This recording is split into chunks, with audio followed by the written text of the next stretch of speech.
Hey everybody, thought this would be a really good time to finally put this to bed and just debunk it completely and throw it out the window, because honestly this is something that we have given so much attention to in the past, and going forward we need to give far less attention to.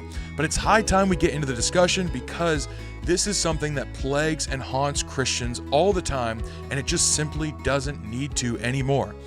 Whenever a Christian or any type of theist really enters into a discussion, a debate, or a dialogue with someone who is of an atheistic persuasion or skeptical or a naturalist, we're often made to feel as if we are on two ends of a spectrum. You're on Team God, they're on Team Science, and never the twain shall meet. They cannot interact with one another. You have to choose and you have to defend your side. And this is really frustrating because, for one, it is a false dichotomy, and for two, it's a red herring, and for three, it really frustrates me because Christians often enter into this field thinking, well, I'm looking at this person here, I have compassion for them, I want to discuss this in good faith, so I'll meet them where they are. I'll bring God with me into the field of science, and I'll show them how he works, how compatible he is with that view. But the problem is, those people won't let God into that field. And so you have to kind of leave him at the door to try and prove something that's outside of the field of science by using everything within the field of science. And this just doesn't work. The reality of the situation is, God and science are not antithetical. They're not antagonistic towards one another. They are not opposites. They work together beautifully if you're thinking about them both correctly. Science is a wonderful thing. It deals in the natural world and how things work. It deals in the observable, the testable, and the repeatable, and the falsifiable, actually. So it deals in all of these things that can be proven within the natural world. Tests are done, hypotheses are made, and experiments are happening, and then people come to conclusions, and we learn things, and we grow. This is all great, but God, by definition, transcends science. It transcends the natural world that science explains and discusses and interacts within, and so you cannot prove God by the natural world when he, by definition, is of a supernatural world. Now, yes, he does interact in the natural world, but the crazy thing about this is, science dealing in the natural world desires a miracle from God. They say, well, if God would just do a miracle, then we would believe it. And yet when God does a miracle, science says, well, that wasn't a miracle. It has to be explained by nature. And so they want him to do a natural miracle. But if he did a natural miracle, they'd say, no, that's just the laws of nature. So which one is it? It can't be both, but I cannot prove to you God, who is outside of the scientific field, within the scientific field, because it has its limitations. And this is normal and good for all fields of study and all disciplines, yet science has become this almost like a God figure where it's supposed to be all-encompassing. It's true, if you believe only in the natural world, you're going to have a really hard time believing in God who is outside of the natural world, because science is not meant to explain these things in depth. Some of the other limitations within the field of science are moral values or subjective experiences, ultimate purpose of existence, free will, historical events. These are things that are outside of the field of science, and so they can be helped by science, absolutely. The science of archaeology helps us understand history a lot better, and yet it cannot prove unequivocally that things in history happened or didn't happen. All we can do is gain plausible evidence for things, but it doesn't mean that we can prove it undeniably. And so I'm not sure why it's such a problem that science can't explain or box in God when science can't explain or box in a lot of things. And there's a lot even beneath science that we take as just fundamentally true that can't be proven but is often utilized by science. God used to be one of these things. Although he's not below science, he's above it, he transcends it. But God used to be one of these things, and now we've lost that entirely. Think about this, like numbers. Numbers cannot be proven by science, and yet they are used within science all the time as absolute fact. If no person is around to observe that there are 2 trees there, there still are 2 trees there. That number 2 exists outside of observation. And so science, by definition, cannot prove that there's 2. It cannot prove the numerical nature of things, and yet we use it all the time in science as if it's no problem. A long time ago, and actually even now, we're made to feel like scientists are all atheists, they're all naturalists, they're all against God. This is not true. I agree that it's kind of been lessening over time. Less and less are scientists of the Christian persuasion, but this has not always been the case. Louis Pasteur, incredibly famous scientist, is famed for having said, "A little science estranges man from God, but much science leads them back to him." So many of our scientists from the past were motivated to ask the certain questions about nature that caused the hypotheses, that caused the experiments, that caused the observation, because they believed that God had made it, and they wanted to seek out what he had done and why he had done it, to try and bring themselves closer to understanding what God has done in his creation. This is just the reality of the situation.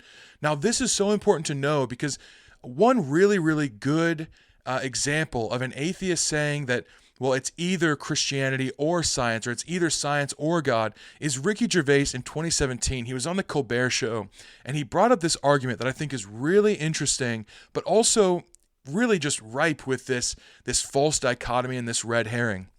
And I've seen this clip played a lot lately, and so I'm sure you have too. I'm not sure why it's resurfaced, but it seems to have.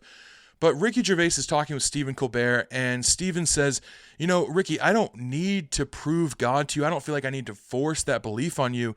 And yet I feel for you in a way because I have this desire to have gratitude to something higher for all the things that are lower. So he's like looking around, he's like, I have this innate desire within me to be grateful towards a higher power. And he just sees that as a good thing in his life, which is really surprising because honestly, the media seems to be going farther and farther away from God all the time. So the fact that he admitted this and spoke very publicly about this, I thought was a really interesting thing. But Ricky Gervais comes back and he says, I understand that, and I have empathy for that. The problem is, if I were to take every fictional book and every holy book and destroy them, not just physical copies, but destroy them from people's minds, and then I were to do the same thing with every science textbook, well, in 1,000 years, the holy books and the fictional books would not come back, but the science books would, because the same tests can be done, the same observations made, hypotheses tested, and we would have science books again. So this is his argument for why he trusts science but doesn't really need faith in other things. But this is a great example of the false dichotomy people often put up. First of all, I want to say, who made this the litmus test? This is a very common tactic of atheists and skeptics to say, well, if God would just do this, or if he acted in this way, then I would believe in him. I've heard one person even say, if he wrote in the stars my name and then said, I am God, then I would believe. And yet I really don't trust that that's the case, because he's already done so many amazing supernatural and natural things, and yet we don't want to believe. So I think it's more a problem with desire or motivation rather than just not having seen the evidence. Christian apologists come up with evidence all the time that logically and philosophically prove, at least plausibly, the existence of God, and yet it's not wanted to be listened to by science because it isn't in the scientific field. Philosophy and science, those are different fields. But Ricky forgets that he's talking about things that, like fictional books, if you get rid of those, well, yes, those are art from a period in history. Those were the products of a mind. So you're right, they wouldn't come back just how they are because the same mind isn't around now to make those things happen. But he also forgets that so many things, especially within Christianity, hinge on historical things happening. Jesus Christ entered into existence. He entered into human existence anyways, and he became a man. He lived and died in a period of history. And a lot of our faith has to do with that.